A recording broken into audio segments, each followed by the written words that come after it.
Now, with the big bang of large language models, we as XAI community saved completely new challenges because these models are huge. They consist of billions of parameters. And usually, if the model misbehaves, for instance, hallucinates, then only a handful of components are responsible for this misbehavior. So this means we as researchers have to find a handful of components in a sea of billions of parameters. This is like searching for a needle in a haystack, but not just one haystack, but hundreds of haystacks. And this means in practice that we need a method that is not only precise, but also very efficient, which can traverse this huge space of parameters in a very short time, so that explainability can be used on the edge all over the world, so that everyone can benefit from explainability to make it actually practical and beneficial for the industry. And the second problem we have right now is that large language models are also quite non-linear. So in comparison to the prior models, which are based on ReLU or convolutional networks, we have softmax nonlinearities, query key multiplications, which are bilinear, and also layer normalizations. And we will see later on that this nonlinearity is actually breaking many methods we had 2 years ago and which don't work anymore. So when I say I'd like to explain a language model, what I mean that I'd like to compute a heat map, like my colleague Max already explained. So in this setting, we have a Wikipedia article about the Sahara Desert, and the model predicts, the model is asked how much dust is blown out of the Sahara each year. So the model predicts correctly 182 million tons. So that's fine. So now we'd like to know which tokens in the input space are responsible for this prediction. So this is how a perfect heat map would look like. Now there are three families of methods to do this. One method are perturbation based, which is also used in the field of mechanistic interpretability, for instance. So the idea is, as you already know, I think, you just perturb some tokens in the input space and you see if the prediction of the model changes. So in this case, I just perturbed unimportant tokens which do not influence the prediction of the model. However, if I perturb the correct token, then suddenly the prediction of the model changes. And we know, oh, okay, this token is actually the most responsible for the prediction of the model. So we can also do this in latent space. We just kick out some components in the latent space and then see if the prediction of the model changes. And then we can trace the reasoning process. So that's actually quite simple from a conceptual point of view. However, these methods work quite well. As you can see, here's a method called adman, which scales quite nicely for large data sets. And the heat map also makes sense, as you can see. However, these methods are highly expensive because in order to explain 1,000 input tokens, you have to do 1,000 forward passes. And if you also want to explain all the components in latent space, you have to flip each single component and do an extra forward pass. So this means, compare with GPT-4 API costs, that we would spend $1,000 or 30,000 forward passes just to explain this small piece of text. And this is completely ridiculous and not economically at all. Furthermore, we have to wait a very long time just to finish 30,000 forward passes. So while these methods work quite well in practice for toy data sets or in research, they are not really suitable for large-scale industry applications where we bring explainability to everyone in the world. So what could we do? So another method, or you could say, we could use attention-based methods. So these, as you know, attention matrices already tell us, okay, how these words interconnect with each other and how important they might be. And actually, there are two methods to do this. There's, for instance, attention rollout, but as you can see, it doesn't really work, at least in the cases I tried out. And then there's also gradient weighted attention rollout, which uses an extra information from the gradients. And this heat map looks much, much better. However, there's still some background noise, as you can see. And in addition, another problem of these attention-based methods is that you only explain the attention part of the model. So we have no idea what's happening inside the MLP layers, and we don't know what is happening in the residual stream. So this means we just explain 1/3 of the model. But most knowledge in large language models is actually saved inside these MLP layers. So we leave out a big part of the model. And the last family of methods that I'm aware of are gradient-based methods. So these methods try to use the gradient to get some relevance signal. But while these methods actually quite work really well in the vision domain, they suddenly break down, and I was really surprised. So as you can see, smooth grad, integrated gradient, gradient times input, and many more, they simply return noisy heat maps and don't make any sense anymore. And this was really, really surprising for me to see. But as we will see, the reason for this are the nonlinearities in the models, which were not present in ReLU-based networks. So we know in transformers, we have this layer normalization. And this operation is actually one key factor why we are actually able to train these large models, because they stabilize the training process by rescaling the standard deviation of an input. However, what many don't know is that layer normalization is actually also as rescaling the gradients in an adaptive way. So if the standard deviation of the input is really low, then layer normalization will increase the standard deviation of the gradient. It will increase the signal of the gradient to make training faster and more stable. However, if the activation or the standard deviation of the input is really, really high, then layer norm will scale down the gradients, again, to stabilize the training process. So while this behavior is actually quite nice for training large models, it does hurt when we explain the models. It damages the heat maps, and that's why we get these noisy attributions. Furthermore, we also have problems in the softmax, which might suffer from instabilities. And the funny thing is that query and key multiplication is actually doubling the gradients at each layer. So the deeper the model gets, the more gradients are accumulated over time. So these are problems we have in these nonlinearities. And in this paper, in our last work, which we published this year, we try to solve these problems. And the idea is very simple. We define specific rules for these gradients. So we modify these gradients in such a way that they make sense again, that they're actually faithful to the model. And this is a modified gradient-based method. And we do it with layer-wise relevance propagation, because LRP gives us the freedom, the versatility to do these kinds of operations. And if we do this, we suddenly get crisply heat maps again, even outperforming some perturbation-based methods.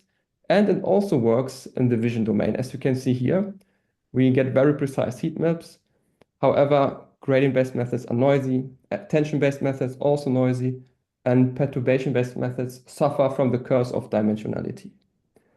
And yeah, so now we finally have a method which is fast, efficient, and suitable for large-scale explanation.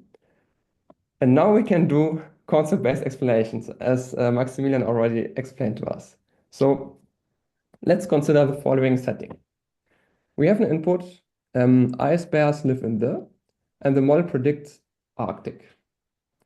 Now we'd like to know which concepts were responsible for this prediction. So to do this, we have to apply attention LRP or layer-wise relevance propagation to trace the relevance from the model. And then we'll see that a specific neuron was really, really important to do this task. So now the question is, what does this neuron represent? To understand this, we can zoom into the FFN block, and this looks quite complex here.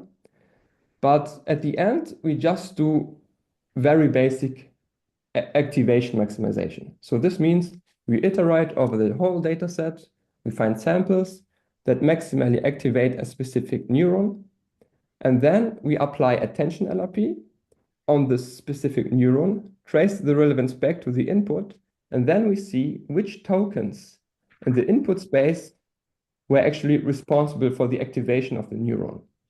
So in this case, we see that the tokens coldest, January, freezing, winter temperatures low, were most important for the activation of the neuron. So this neuron spans a topic about freezing, coldness, and so on. And we can do it likewise for other neurons. So for instance, we found another neuron activating on dryness, little water, another neuron activating on sweetness, sugar. And now we can test our hypothesis. Did we actually find the correct meaning of the neurons? So what we could do, we could now disable this freezing neuron that we found was most important for the prediction, and then activate the dryness neuron. And then, interestingly, the prediction of the model changes from Arctic to desert. And then we can do it again. We can activate the sweetness neuron, and then the model predicts that ice bears live in the candy store, which is really encouraging to see. So this means that we actually can steer the prediction process of models in a very, it's not precise, right? Because there's still a lot of hyperparameters. You don't really know what happens if you activate the neuron, but it's already a first step. And it confirms that we can actually find the most important components inside a large language model. And now the open problems are if we can actually edit the knowledge correctly. So is there a way that we can update the knowledge of a model without breaking something else? And since we also know which tokens in the input space were most important, we could now also implement some sort of fact checking, right? Because the biggest problem we have right now is that these models hallucinate.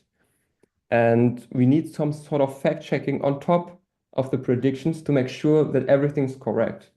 And yeah, this is an open problem. And there are already some methods trying to do this. And I hope that we now with attention NLP can offer a solution which can actually scale to large-scale industry problems. Yeah, if you want to try out the tool, you can just clone the GitHub repository. It's called LXT, LLP Explains Transformers. You can just use it on llama models and see what happens. And I'm really curious to see what you can find. So if you want to reach out, you can ask Maximilian or me or our supervisors. Thank you for listening. Okay, thank you very much. Any questions from the audience here and online?